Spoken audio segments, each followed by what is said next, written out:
Now, a huge obstacle to getting humanitarian aid into Gaza are the border checks Israel insists on making before trucks are allowed to enter. Supplies arrive in Egypt on cargo ships at Port Said or by plane at Al Arish airport. Aid trucks due to enter Gaza are then checked by Israeli authorities at Nitzanza, then cross back to Egypt where they head to the Rafah crossing. The last time any truck was allowed through to Rafah was February the 4th. Or they go to the Israeli-controlled Karem Abu Salem crossing for inspection and enter from there. Before the war began, around 500 trucks a day would cross into Gaza through Karem Abu Salem. Almost none are getting through now. Thiam heads the Gaza Emergency Response Team for the aid group ANERA. He's in Ramallah and joins us now live. Good to have you with us on the programme. As we just heard, aid agencies say the aid is there waiting to go in. The Israelis say that they're allowing more aid in, and with no way for Al Jazeera to independently verify what's going on at the crossing points, which have been closed by the Israelis, it's hard to understand where the hold-up is.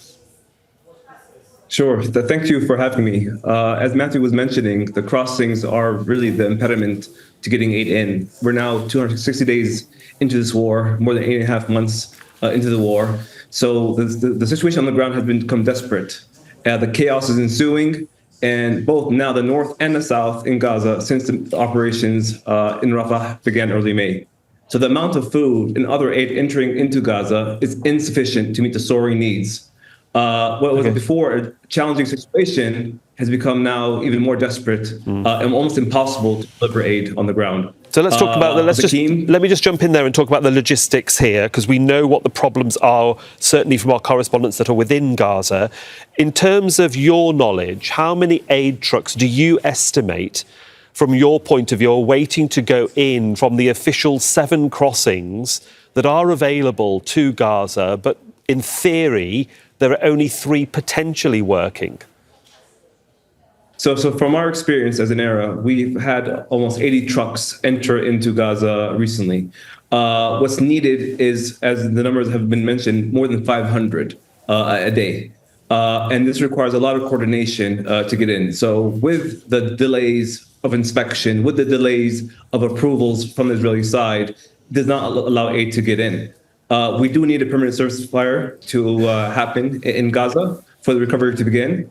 We need to also open up all the access points in. So the trucks are not getting in. The aid is piling up at Zakim, at Karem Abu Salem, as well as Jalat's pier, which is open, but also inaccessible. The biggest thing is security. There is no security for our staff to go in and deliver the aid. As well as even delivering to the people desperately need it. I'll talk about security in a moment. I just want to touch on something you just mentioned a moment ago. We'll unpick this slowly. Is the delicate negotiations that you've discussed. I know that Matthew also speaks to me talk to Al Jazeera about this in much more depth.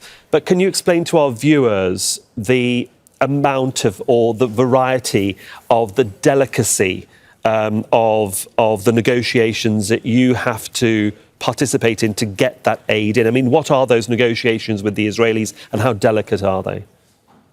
Sure, I'm happy to describe that. So to get aid in, it requires pre-coordination at multiple levels, okay? You have the COGAT level, who have to approve the aid that gets into Gaza. Then you have the CLA that has to give you the approval in terms of the movements within Gaza, okay? All this has to happen within a matter of days, which means that all aid is going to be will be delayed because the approval necessary is needed prior to. So for that to happen, all this has to happen within 24, 48 hours, and maybe also canceled at the last minute for security reasons by the Israeli authorities. So again, what's lacking is not only the aid, it's the type of aid that's being allowed in. For example, proteins, meat, chicken. For this past holiday, we had the Eid al-Adha. We could not get any meat for the holiday season. And as you know, Eid al-Adha is about distributing and delivering meat to the people. Same thing with frozen or refrigerated goods. That has not been allowed to enter in. If it does enter, it gets looted on the way. So this is a security aspect. So you have the security issue. You have the security issue, but then you also have a prioritization of the type of loads you could get approved? As you say, perishable items most probably now have to, in your mind, would they come down the pecking order and that you would decide to maybe send in items, be they long-term food items or even medicines that would not be perishable on the route in and the wait at the crossing points? Yes. So this requires very strong and strict coordination with Israeli authorities. Now, I will say that when it comes to the medicines and the perishable items, they do come through, but not at the speed at which they must be delivered. The problem is not that the aid reaches the crossing points, it's getting that aid into Gaza itself. This is where the difficulty lies. So the aid can be at the crossings, but to get our trucks to reach Karem Abu Salem or Zakim is very difficult, which means that aid will be probably destroyed, given the delays that are required to coordinate the pickup. And as well as not only that, being looted on the way from Karem Abu Salem or Zakim now to Gaza. So there's multiple challenges in this whole logistical process, and it's literally, imagine you're trying to deliver aid piece by piece into Gaza when the pipe is so small. So that pipe has to widen for the aid to get delivered. Otherwise, the people on the ground are going to suffer, and they're suffering already. The north already, you're seeing instances of starvation, deaths because of this. Indeed, Mr. Ghassan, I think we generally have a very detailed picture of what's going on across the Strip. It's also good to get your insight as to the difficulties that you face as an aid group. Thanks very much for your time, and thanks for joining us. Thank you. Make sure to subscribe to our channel to get the latest news from Al Jazeera.